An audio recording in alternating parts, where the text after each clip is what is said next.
Well, now 5:30, week 3 began today for the trial against the Unite the Right organizers in Charlottesville today, starting with a flurry of witnesses for the plaintiff's side and more urging by the judge to move this case along. Now, this case, once believed to get to the jury by next week, again, is in week 3, Brian, and now it's hard to say at this point if that actually will happen. Yeah, we're still waiting for word from the defense on how long their case is going to be. And our legal correspondent, Seema Ayers, in Charlottesville tonight, covering this case every step of the way. She's one of just a very few reporters inside the courtroom. And Seema, testimony today from more members of the League of the South. But first, Seema, we're just learning that there's someone from Charlotte now in the stands right now. Yes.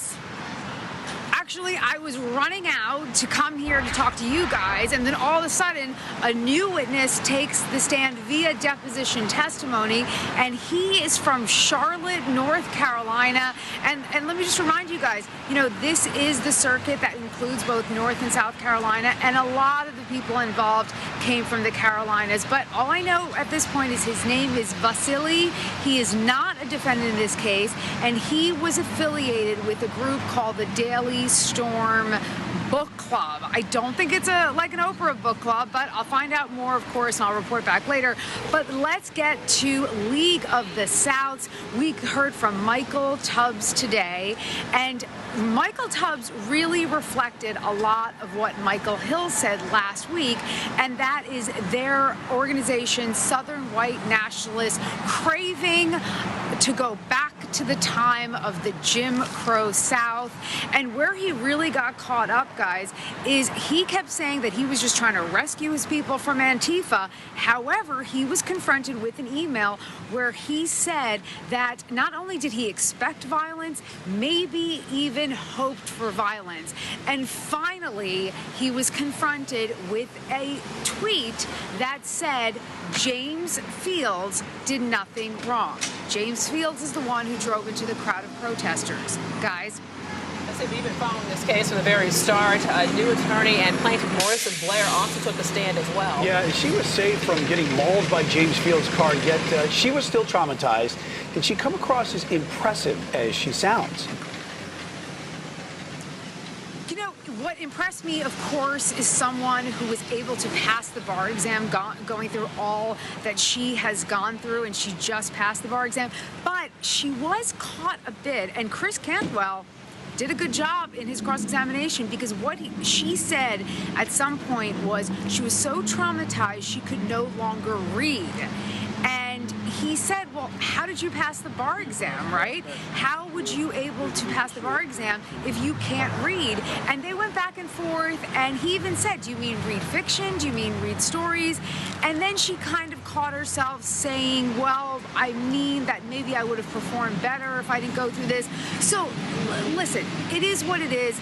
She was obviously injured both emotionally and somewhat physically. But my bottom line here is with all the witnesses, don't overdo it, okay? Just tell the truth. You don't have to prove, I mean, it was a horrific event. You don't need to prove any more than that actually happened, guys.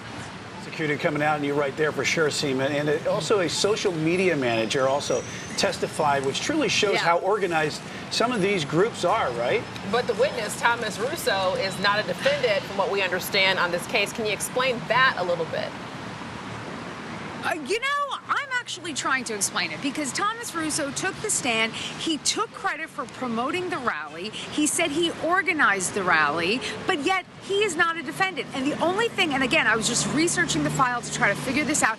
Maybe he wasn't caught committing any violence. Maybe that's the reason. But one thing he did that was super important, guys, is that he started off his testimony talking about the lead defendant in this case, James Kessler. James Kessler is the one who organized the other leaders like Richard Spencer and I think it was like Eli Mosley and a few other leaders, and he got them on the Discord channel. Now, Discord is a mechanism by which they all chatted.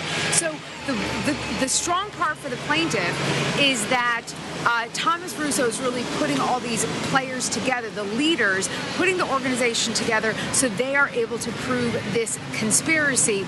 I also want to point out that there's been incredible amounts of testimony about this Discord server. So during the break today, I have reached out to Discord. I want to get comment on what they think about their server being used for this type of hate communication and perhaps promotion of violence. So as soon as I get the answer, of course, I'll report back. And another day in court in the books, guys. Seema, hey, we just have to thank you because you make breaking down such a complex case very easy to follow along. Again, just thank you so much for joining us, giving us the very latest as this trial again enters in its third week. Yeah, it already seems like this trial could last longer than any of us thought. And make sure you stay up to date with Fox 46 for the very latest. Our chief legal expert, Seema Iyer, is one of only a handful of journalists from across the country allowed inside the courtroom, that is, for the Unite the Right trial. And she will continue to bring us exclusive new details from inside the courtroom throughout this trial right here on Fox 46 News.